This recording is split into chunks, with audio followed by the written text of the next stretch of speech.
ফকিন্নির বাচ্চা, তোর সাহস তো কম না। 1 কোটি টাকার গাড়িতে হাত দিস? তোর 14 গোষ্ঠীর ক্ষমতা আছে এই গাড়ির টায়ার কেনার? স্যার, আমি কিনতে আসিনি। আমার বাবার খুব শখ এই গাড়িটা দেখার। সিকিউরিটি, এই ছোট লোকটাকে ঘাট ধাক্কা দিয়ে বের কর।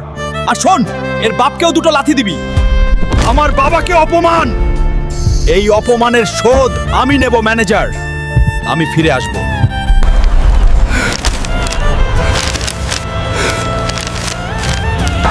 তুপুরি জঙ্গল থেকে যে নীলমণি আনতে পারবে তাকে 20 কোটি টাকা পুরস্কার দেওয়া হবে। 20 কোটি টাকা? এই টাকা দিয়ে আমি ওই শোরুমটাই কিনে নেব। কিন্তু ওই জঙ্গলে তো আজ পর্যন্ত কেউ ফিরে আসেনি। বাবার অপমানের প্রতিশোধ নিতে আমি জমের দুয়ারেও যেতে রাজি।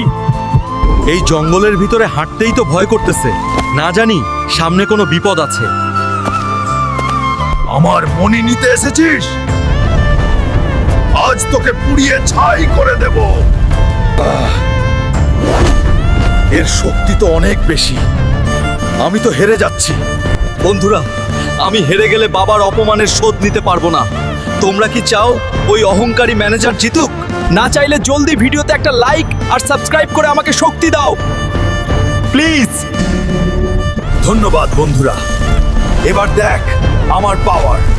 Hulk smash. ম্যানেজার, আমি আসতেছি, তোর খবর আছে। মিস্টার চৌধুরী, এই নিন 20 কোটি টাকার ব্লু জেম। আমি আপনার ওই গাড়ির শোরুমটা এখনই কিনতে চাই।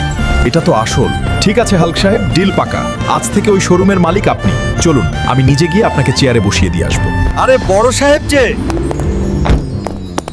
স্যার, আসুন আসুন, আমাদের ধন্য করলেন। চুপ কর, আমি একা আসিনি। আমার সাথে এই শোরুমের নতুন মালিক এসেছে, উনাকে সালাম কর। তুই, ওই ভিখারি, তুই আবার এখানে এসেছিস? বড় সাহেবের গাড়িতে ওঠার সাহস পেলি কি করে? সিকিউরিটি, কার সাথে কথা বলছিস জানিস? ইনি হাল্ক সাহেব।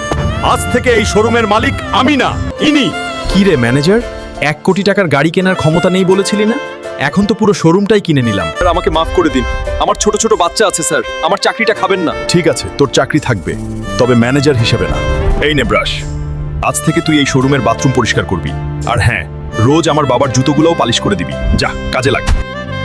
নেক্সট ভিডিও মিস করতে না চাইলে এখনই সাবস্ক্রাইব করে বেল বাটন বাজিয়ে দাও।